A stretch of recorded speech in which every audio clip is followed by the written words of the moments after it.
Kaog tubig, kag lapa. Nang araw na yon, naghanda na ang grupo ni na Teacher Jerwin Paling para magtungo sa liblib na sitio sa Alabel, Sarangani. Ang sitio Tinungkaan, Datalangas. 8 taon nang nagtuturo doon si Teacher Jerwin. Maingat niyang inilagay sa bag ang mga module na kakailanganin niya sa pagtuturo.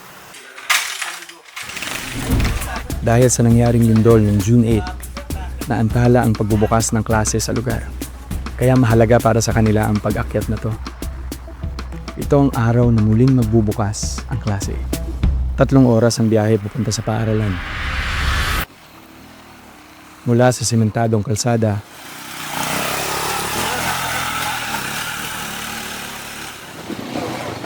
Sorry.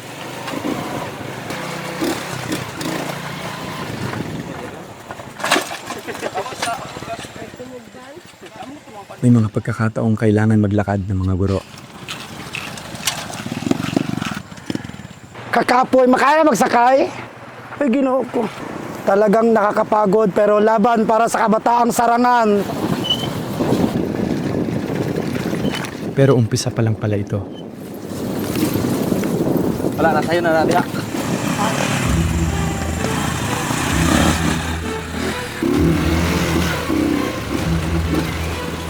Baha!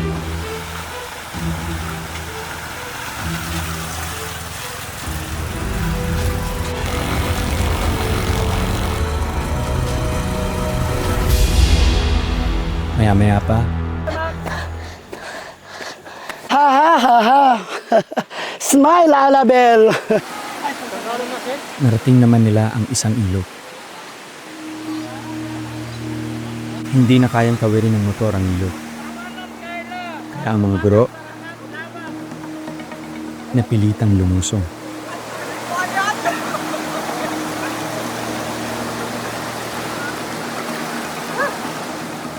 Sa lakas ng agos ng tubig, si Teacher Jerwin, kinailangan din buhatin. Ang mga motor, pinagtulong-tulungan ding buhatin patawid ng ilog. Nang maitawid ang lahat, umpisa na naman ang mahaba-habang biyahe.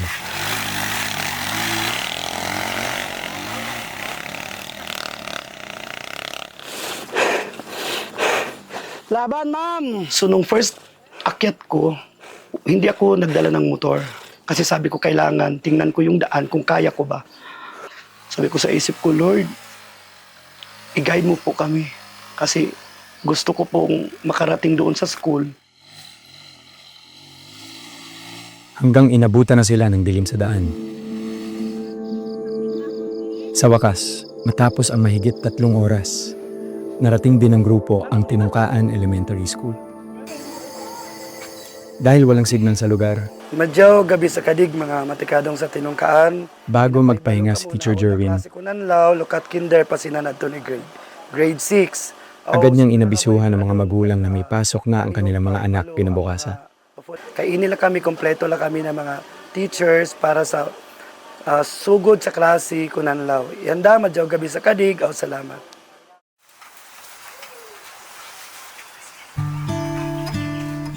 Isa sa mga estudyante ni Teacher Jerwin, si Rian J. Gapo, 12 taong gulang at kasalukuyang nasa grade 6.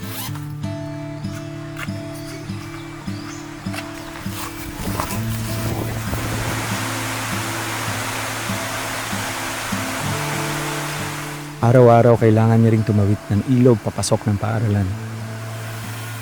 Lagpas tuhod ang tubig ngayong araw.